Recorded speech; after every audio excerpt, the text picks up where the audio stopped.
Hey, and welcome to the ADHD Biography. I'm your host, John Clarkson, and every week I talk to new guests about their experiences of living with ADHD. Talk about the highs and the lows and everything that comes with it, from impacts on work, relationships, how they manage their traits. So, if you or if someone you know has ADHD, this might just be the show for you. On this show, we aim to create more awareness around what living with ADHD is really like. We aim to reduce that negative stigma that comes with ADHD. If that sounds like your story, this may just be the place for you. On this week's episode, we have Jack Murray. Hi, Jack. How are you? Hey, yeah, good. How are you? Yeah, good, thanks.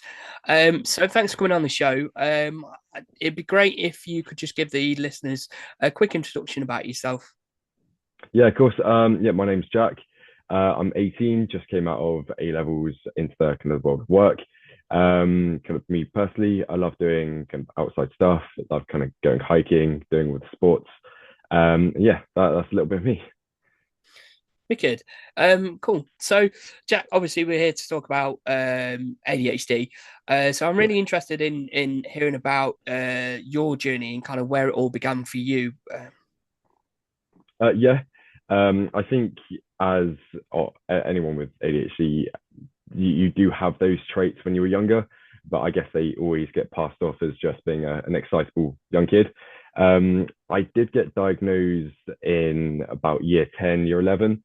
Um, that was obviously trying to get some kind of medication for the GCSEs. That was about 3, 4 years ago. We are actually still waiting on medication for this, but yeah, always felt like I've had ADHD, always being felt like I've been running on a motor. I guess that's the classic ADHD kids being running on a motor. But yeah, I think ADHD has always been a big part of my life. It's obviously affected kind of both personal and business, professionally, should I say. But yeah, ADHD has always been a massive part of my life. And I can imagine at a time. I mean, it's been a little while since I did my GCSEs, to be honest, but Yeah. I certainly remember kind of any exam situation being a stressful time. How did that kind of impact you having to, well, like you say, you're still waiting, but how did you find managing your ADHD during that time at such a stressful time? Yeah, so I think the part where I think we wanted to get the medication was for the revision, because obviously being really easily distracted and and you're trying to revise, it is quite hard. So I think when I was trying to revise for it, having the medication would have helped, like trying to focus, stop getting like distracted with everything. Um, but actually doing the exams, and that's also getting distracted whilst you're actually in the exam hall. I think having lack of medication would have been probably the main issue with that. Obviously, I'm not saying that I did bad in my GCSEs, but yeah, I think the lack of exposure for the kind of the medication from there probably might have been the biggest factor for it. Um, but yeah, definitely the distractions was but probably the main thing with the ADHD and the GCSEs. And how do you find dealing with that now? Do you find that still a big thing that you have to deal with in terms of that level of feeling distracted and that kind of jumping from doing something to almost like daydreaming in a sense, or switching to something else? It's not been a massive kind of deal for me. Obviously, with the profession that I'm in currently, they are very accommodating for kind of what I obviously my ADHD disclosed it with my boss, and yeah, he was really understanding. Um, they they do have kind of measures in place. Like I get to kind of listen to music, which obviously if you're just in a office, you've got nothing to really kind of dopamine. Yeah, there's no dopamine to kind of fuel you. There's not a lot of stuff that you can kind of release, which then can cause obviously can be feeling overwhelmed, can obviously having no kind of dopamine to fuel yourself. So with the current position, it's actually quite accommodating for people with kind of neurodiversity. Um, Obviously, kind of professional, personally, ADHD's, yeah, it has been quite a major part of my life. I completely relate to that, especially kind of the office situation you said, Mm, and being well, it's easy to get distracted, especially when there's a lot of noise around you. People think that maybe headphones or listen to music would have the make that worse, but I know for certainly like yeah. me, and it is sounds similar for you, that it does actually help you focus. So it's really good to hear that your workplace has been accommodating. Obviously, with the diagnosis of ADHD, has that affected your decision on job choice or career path at all? Um, with the diagnosis as a whole, I don't think the diagnosis was a major stepping because obviously the diagnosis is just a kind of a it just confirms kind of what I have been like feeling all my life. So obviously being always needing kind of that needing to do something else, needing to have that kind of variety. It I think when I was coming into the world of work, I was looking for any kind of skills to have, and I think now I've got those kind of skills. It's very much looking for something that can suit me and kind of my professional, my professional thoughts and feelings. So I think when I was doing past and kind of sales, the monotonous kind of nature of it, I think it didn't really kind of fuel kind of what I was feeling with the kind of ADHD. The very monotonous. It wasn't really feeling like I was going anywhere. So I don't think I think now with the career choice, it's definitely having a career that can actually suit what the ADHD can do for me. And obviously, if it is helping me, if it can kind of accommodate for that, that is then a career choice that I would be looking to go down. But yeah, definitely has kind of narrowed what I want to do. It's not narrowed what I can do, but it's narrowed what I want to do because Yeah, I don't want to go somewhere that is very monotonous. Some people that maybe have got ADHD might like that, but personally, it's something that I want to do. But I can do anything. People with ADHD can do anything. It's not like you've got the diagnosis, you have to do this. It's not like that, and I don't want to make anyone think that. But it's what we want to do is then it might be obviously sectioned into something else. It's definitely something that can make you feel happy. It may make you that you really want to come to work, which wasn't what I wanted to do when obviously it was the very monotonous kind of sales position. So yeah, and I completely understand that as well. Having a few kind of different worked in a few different industries, and certainly in roles where, like you say, it becomes monotonous once you kind of feel like you've learned everything in that role, and are capable of doing it. Then it just seems routine, and that's when, yeah, um, like you say, there's that lack of kind of dopamine to the brain, and that's when I know I've found it becomes a struggle to do that role and carry on doing that with that same enthusiasm. yeah, And some people that don't understand ADHD might say, "Oh, you need to try harder to do it," but I think there's a bit of a lack of awareness in terms of yeah, understanding. It's not just a case of simply, just trying harder to enjoy something. It's very different, yeah. isn't it? The mental block of like you might really want to, but the mental block after you can decide something, or personally, in like my opinion, when I think of something, it's it has to be done. So that's either has to be done or it has to not be done. So like if I am in a situation where I'm either I don't want to kind of pursue it, but I might think later down the line, actually, I might want to change my mind. The mental block from there, it's really hard to get over. So I'm not sure if obviously people with ADHD, everyone's different. It's we do have like the main attributes, but with the kind of small sub attributes and traits, everyone is slightly different. So obviously, people listening, what I'm saying might not correspond to you. It might, but the block that you're trying to get over is so hard when you really are trying. Yeah, absolutely. So just kind of going back to the medication or lack of, um, obviously you've kind of talked about your struggles with ADHD.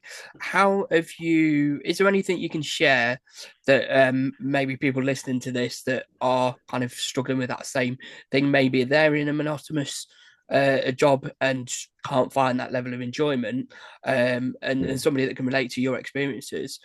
Is there anything that you do as part of your daily routine, or certain things that you do to manage the kind of downsides of your ADHD? So well, quite a weird trait that I do to kind of help, or seeing that my brain's going at or 5 times the speed of someone else. Um, for what I do is actually when I'm trying to watch a video, if I'm watching anything in work, as a maybe there's something for a client that I'm trying to listen to or watch, actually putting it as a higher speed normally can catch up with my brain. I'm not sure if this can relate to any of the people listening, but it works for me.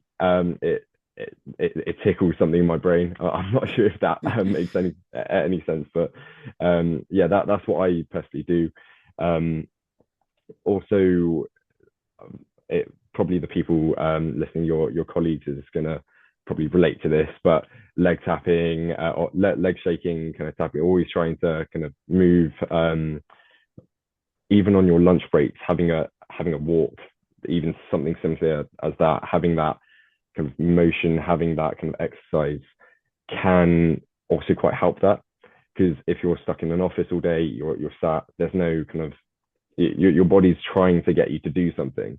So in your lunch breaks and your breaks, actually going out and doing something, it can help quite a lot. So in my last position, I was going out for my hour lunch breaks. I was going out for a nice walk around Bristol, which an hour walk around Bristol, then coming back, it really did help, and you could see kind of the productivity you can have just later into the day. So obviously, as I said before, it is going to be different from how people can um, adapt to their own ADHD. But personally, I would say exercise is a really good way to kind of clear your mind and try and level yourself out. But yeah, that's obviously mine. Not sure about yours. So, John, how would you say that you kind of handle your ADHD? One of the biggest things, I think, certainly in my work life, that has helped me is writing stuff down, making a list of everything that I've got to do. As you kind of Yeah, touched on earlier, your brain is like a motor. It can be, going at 100, miles an hour, as someone neurodivergent, as opposed to someone neurotypical, where it's a bit maybe easier pace to understand and keep track of. But keeping a list of everything that I need to do, it really, really helps me, because I feel very lost if I start my day and I haven't done that list, because I yeah, will do 10 different things all at once and completely lose myself in those 10 things, and maybe complete one if I'm lucky. So yeah. that would be my Yeah, I was biggest gonna say tip. I have started to actually use a calendar as well, but I've been using that both as professionally and personal. I've got a full calendar of not actually important stuff. It's just stuff that I need to remember to do. It's just kind of basic stuff throughout the day as well. So yeah, calendars is probably one of the big ones as well. So it obviously we've probably got the similar stuff that we don't even realize is ADHD traits that we are trying to accommodate for. So it's always going to be stuff that we have no idea about, that we have to obviously like yeah, find out, which is obviously why this podcast is so good. So the kind of listeners can maybe relate to something that we're saying and obviously implement that to their day-to-day life. Yeah, absolutely. Well, fingers crossed. And so Yeah. just going back to you mentioned there about understanding of ADHD. When you was diagnosed, or since you've been diagnosed, is there anything that's really stuck out to you that's helped you understand what ADHD is? Um, I think I had a quite a good like when I was trying to or figure out what I had, and obviously when I had the thought, let's get diagnosed, let's see kind of why am I doing the things I'm doing. I did do quite a lot of research into what makes someone or kind of what ADHD is to obviously see if I would be someone that has those similar traits. So I think researching it into obviously the NHS has got quite good neurodiverse kind of how to accommodate for people that has got neurodiversity or anything to do with that. So I would definitely say have a read of what ADHD is. Obviously, there's a load of videos on Instagram, TikTok, and all those kind of funny neurodiversity memes, kind of relatable memes as they were. So definitely just look at all those because they're quite funny if you relate to them. So but they're also quite a good way for you to actually understand what it is. And if you are kind of, am I not? They are quite good to either say, I have got ADHD. Let's kind of follow this on. Let's try and get diagnosed, or this might not be me. So it's really good to kind of research and actually get that confirmed because it I would hate for someone to say, I don't want to get diagnosed because I'm not sure if I have got ADHD. Because being like undiagnosed and feeling that kind of that feeling of being alone, that you think that your traits are not normal, and when I say unique, that you don't feel like you're part of you don't feel like you're the same with your friends, your colleagues. So I would say definitely if you think you are, being diagnosed is probably the best possible thing for you, just so you actually have that understanding of why you do the things you do and you're not actually feeling alone. You're actually part of a community that's probably a lot bigger than you think. Yeah, it's really interesting that you say that. Is do you feel like that is what your diagnosis did for you? Yeah, so or as I was obviously diagnosed when I was around year 10, year 11, so that's about 15, 16, I think. Um, that was definitely to a point where I felt like I was way too full of energy. What obviously my mates could sit down, revise for 2, 3 hours and go off and do something, and that was fine. For me, it was having to really focus, and it was really hard to try and focus on not being unfocused, if that makes any sense. It was actually taking all my concentration to not get distracted, which then made me trying to revise impossible to do.